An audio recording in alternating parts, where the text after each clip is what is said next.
Hello, everyone. Welcome to this episode of Talking About Rock, sponsored by School of Rock, North Buffalo, where they're making tomorrow's musicians today.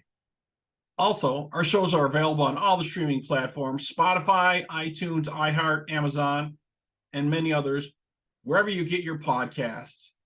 And you can check out and subscribe to our YouTube channel so we can continue to bring you our great interviews. And congratulations to Ozzy Osbourne on his 4 Grammy nominations for Patient Number 9. Well deserved. Andrew Watt, Jeff Beck, Tony Iommi, Zakk Wylde, Mike McCready, and everyone else involved. Just a fantastic album. Today we have for you thrash metal rockers from Northeast Tennessee, Halo Scars. Formed in 2018 by guitarist Jason Honecker, they began playing shows until the pandemic put the world on hold. And in 2021, with their new lead vocalist, Colby Delph, and bassist Daniel Lawson, they got to work. And in 2022, they released their EP, Remnants of Decay. We chat with them about this and their musical roots next on Talking About Rock.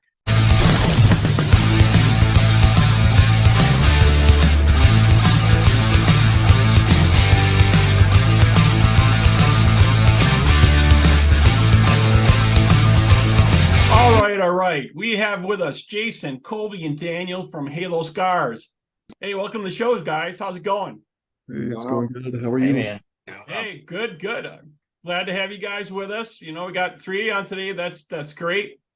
So I guess we'll start with you, Jason, because this was your project to start out with, right?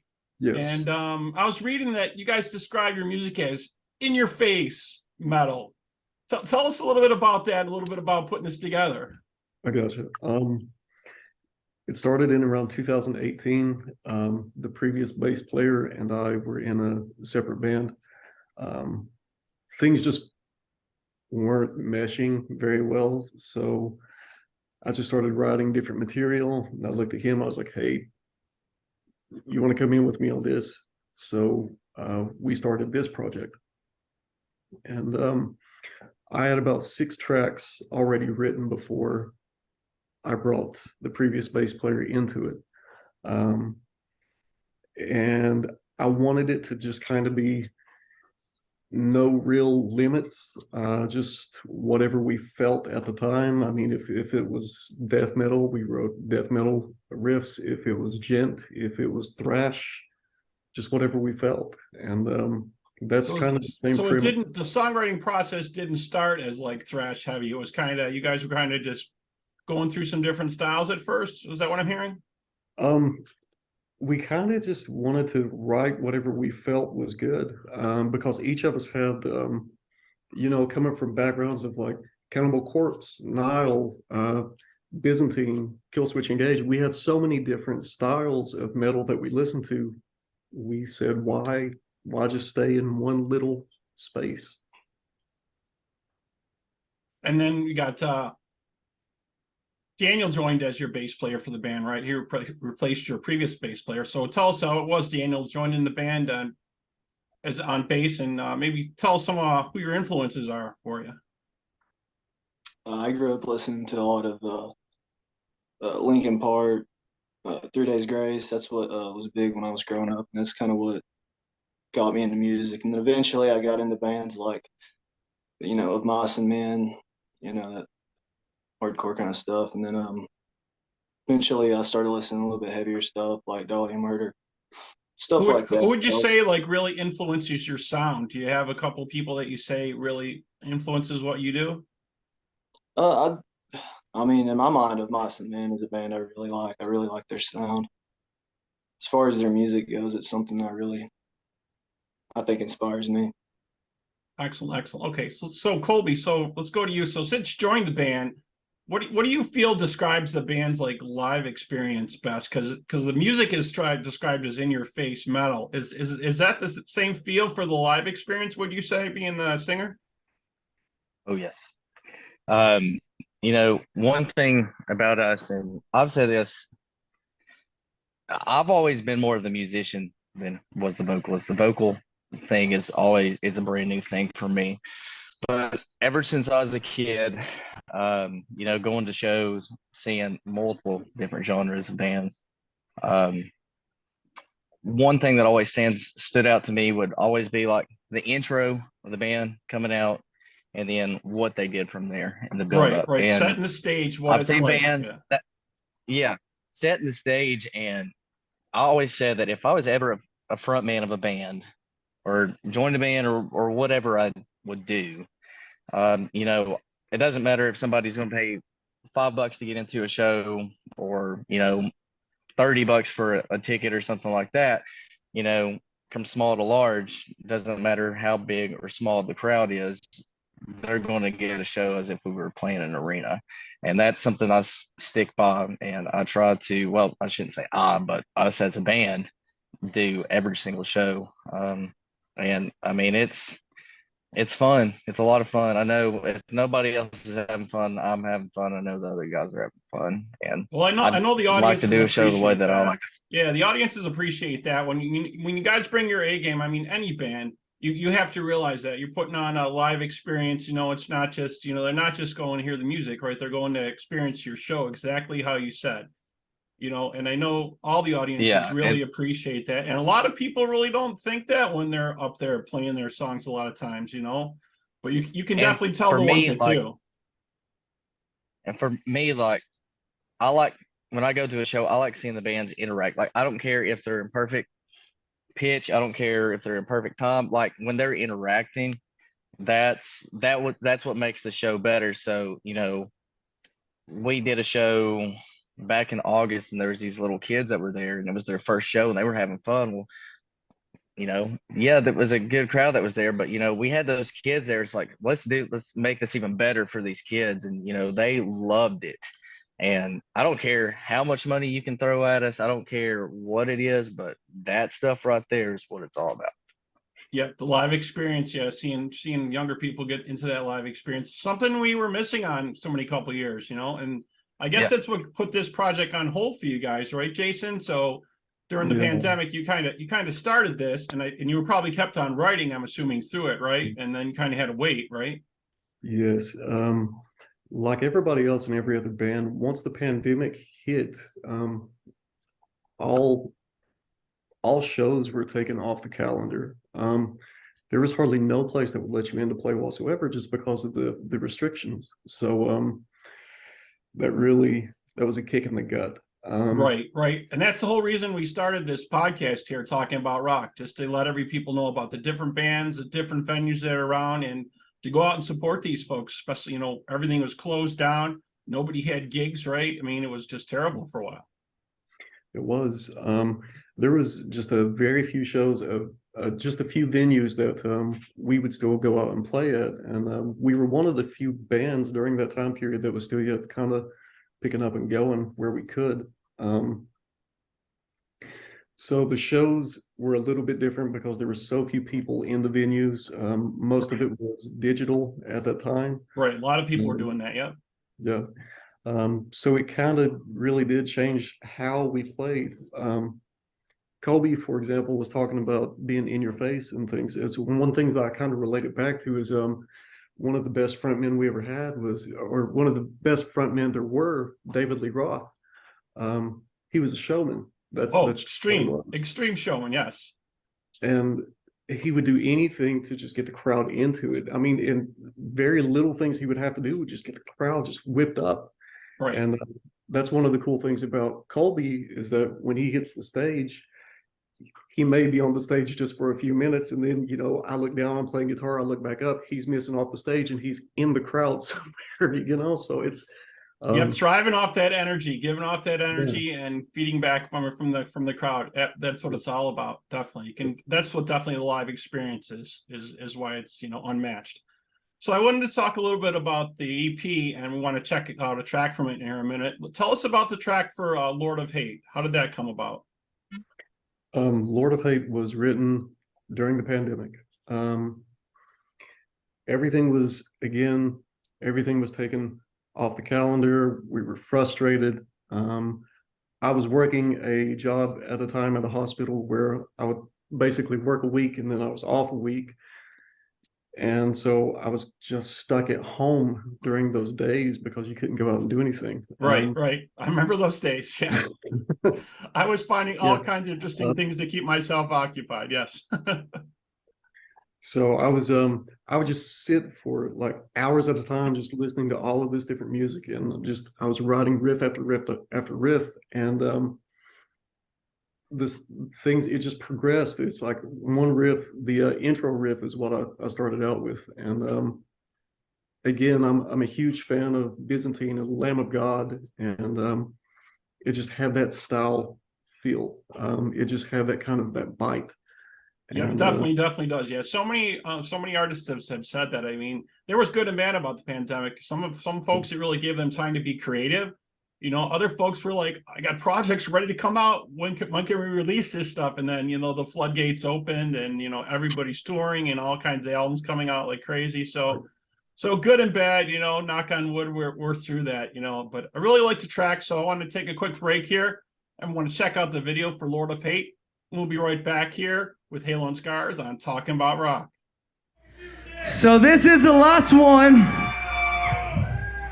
I want you to give me all of your fucking energy. I'll be honest with you, this song drains me. It fucking drains me. Give me some fucking dick, then let's go! Lord of Hate.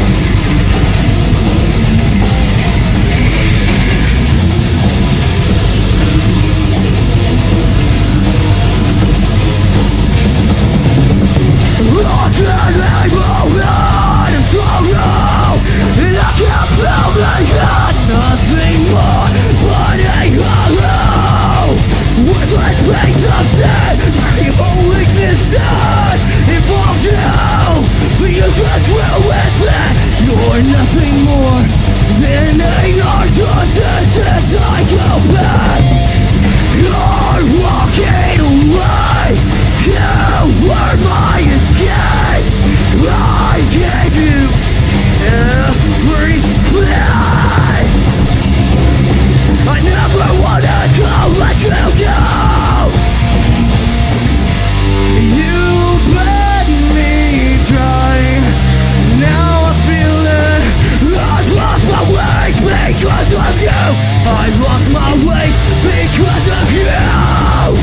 I'm crashing and burning with extra family. I am the Lord of Hell.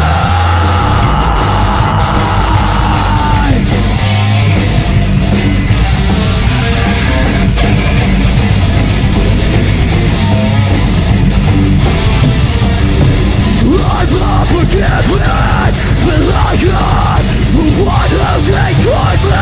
In my eyes, I can see a different part of me. My whole existence involves you, but you just ruined me. You're nothing more but a narcissistic psychopath. You're walking away. You were my escape. I gave you everything. Let you go. You bled me dry. Now I feel it. I've lost my way because of you. I've lost my way because of you. I'm crashing and burning with a strong feeling. I am the Lord of Hate.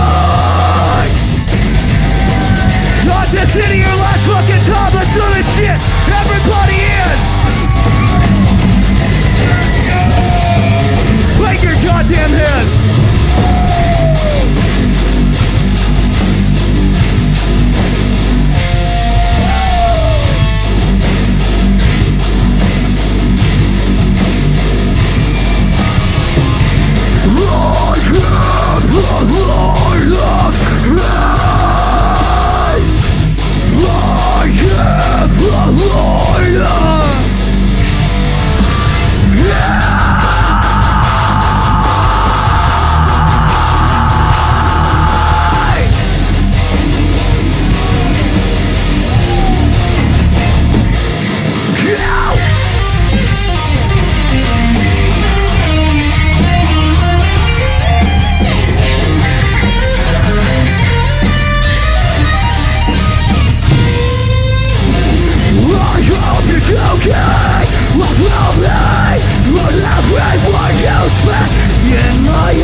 I've lost my way because of you.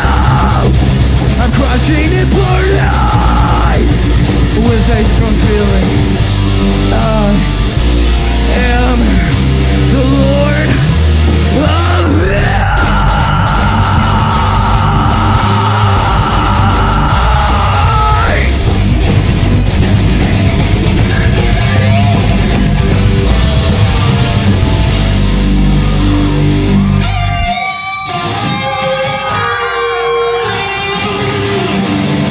Johnson City, thank you very much. Make some noise for Jason Honecker on the guitar. Make some noise for John on the bass. And make some noise for JP. Come meet us at the merch table. Thank you very much, and thank you for coming out.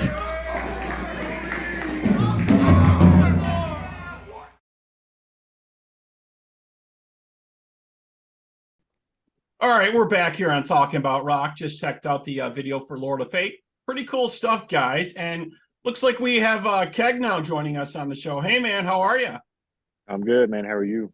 Great, great. So we were just talking to the rest of the guys here a little about some of their influences, about some of the writing that's gone on with this. Maybe can you tell us some of your influences yourself? Lord, there's a lot. Kind of old school and kind of new school. Honestly, the way I play, a lot of it comes from like Chris Turner from Ocean State, Alaska. I love that guy. He's an amazing drummer. He's got a very weird style of drumming. Kind of the same with Matt Griner from August Burn Dread. I take a lot from those two drummers. Kind of from the old school perspective, a lot of John Bonham. Love him. He's a legend. Yes, exactly. Yeah. Yes. Neil Peart from Rush. Oh, another amazing. Great Yes. influence. Yes. Those are just a few, honestly. I mean, I could probably keep going, but those are some of the main kind of old school, new school drummers that I kind of like to follow and kind of keep up with. Very cool, very cool. Yeah, definitely John Bonham, the icon, and Neil Peart also just amazing drummer, lyricist. Yeah, I don't know how they're going to put Rush back together if they're going to. There's rumors that they're gonna have somebody step in, maybe do like a tribute show for him or something like that. I think Mark Portnoy from Dream Theater might hop in, but we'll see what they can do. But yeah, definitely that's missed big time in the world of rock for sure. Oh, But yeah. let's go back to you for a moment, Jason. I want to talk to you a little bit more. So I always kind of like to feel out the different guitarists and kind of see what they like and what their little toys are. So what guitars do you usually like, or what effects, or do you not go a lot of effects, and do you do pedal or rack? I know a lot of people are back to pedal now. Yeah, actually, I'm pretty stripped down as simple as it get. I use an Angle Savage, and it's got enough gain on tap that I don't even have to use overdrive pedals. It's just a brutal amp. Currently, the two guitars that I use most, I've got an Ormsby GTI that is just absolutely amazing, and I also use a Schecter Jeff Loomis Signature. Other than that, as far as effects go, it's just a very simple noise gate. I use a Strymon digital delay and a Blue Sky. That's it. Nice. And for the recording, did you do that in a studio? I'm assuming you guys probably did it in a home studio, maybe, or you shared files. I know a lot of people are doing that too. Actually, we were at a studio that is local, Asylum Studios, and Alex, the engineer that worked with us, he was really amazing. And it was your basic process as you would expect. Go in, lay down some scratch tracks. Keegan went in, laid the drums from there, and we just stacked it. So cool. So are you going to be putting together an album coming out after this, or what can we expect next? I'm not sure if you're going to add anything to this. You're just keeping this EP, I'm thinking, right, and then come out with another project or another product. Yes, we toward the end of the year, Colby's already got us locked in for another recording session. he's been writing tons and tons of lyrics. So we've got 6 other songs that we're kind of looking at coming on board. We are going to do another release, just a one song toward the end of this year. So I think it's settled on a track that we're calling Crownless King. Is that what you got set up, Colby? Yeah, we're gonna do Crown's King. Yeah, and I mean all the lyrics are definitely mesh so great with the music too. It's such a great job. I really like it. And I look forward to what you guys are doing next. Do you have some dates coming up that you're going to be playing? I think I saw 1 or 2 shows maybe that you guys got booked. Let's see. I know. Let's see. The 27th of November, we possibly got one. We're still waiting to hear everything with that one, but I know for sure December 17th, we're going to be in Knoxville at the Open Chord with Summoner Circle, Belfast Six Pack, and Blood Butcher. That's going to be a fun show. From what I can tell with the event page, it looks like it's going to be pretty popular. It's going to be a wild night. Yeah, that sounds pretty excellent for sure. Very cool. Very cool. We're really like stuff you guys are doing so far. I'm sorry, go ahead. Yeah. We got some stuff that's in the works. We got some pretty big announcements for 2023 we can't release just yet. Oh, you can't share with our audience just yet. I can't get you to give a little hint on anything or nothing yet. I wish we could, but okay. I understand. Yeah, you just look at the smile on my face. It's big. So that means everybody's got to stay tuned. And if they want to get updates for you folks, Jason, where should they check you out? Should they check you out on Facebook or website, or what should they do? Yeah, they can hit us up on all the social media platforms. Halo Scars, just search us out. We've got WhatsApp, email. Any way that they want to touch base, they can touch base, and it's all available on each platform. Has the information for that. And I know all the tracks are available on Spotify. They're also available on the other streaming services as well. Yes, it's released out. We went through DistroKid, and so it's pushed out through all services. Excellent. Well, I really appreciate you guys taking the time, stopping in and chatting with us. Like I said, I really like the EP. It's definitely in your face metal for sure. It sounds great. Keep on going with that. Hopefully I'll hear more from you guys. Maybe you can keep me in the loop on what's happening. That would be very cool. Very good. Oh, we will. Thank you very much. Cool. All right. And if you folks out there want to know more about us, you have questions or comments, please feel free to email us at talkingaboutrock@gmail.com. You can like us and follow us on Facebook, Instagram, and Twitter. And for this interview, it will be dropping to YouTube for the video, but also for audio with all the streaming services coming very soon. Guys, again, thank you so much for being with us tonight. Thank you. Thank you.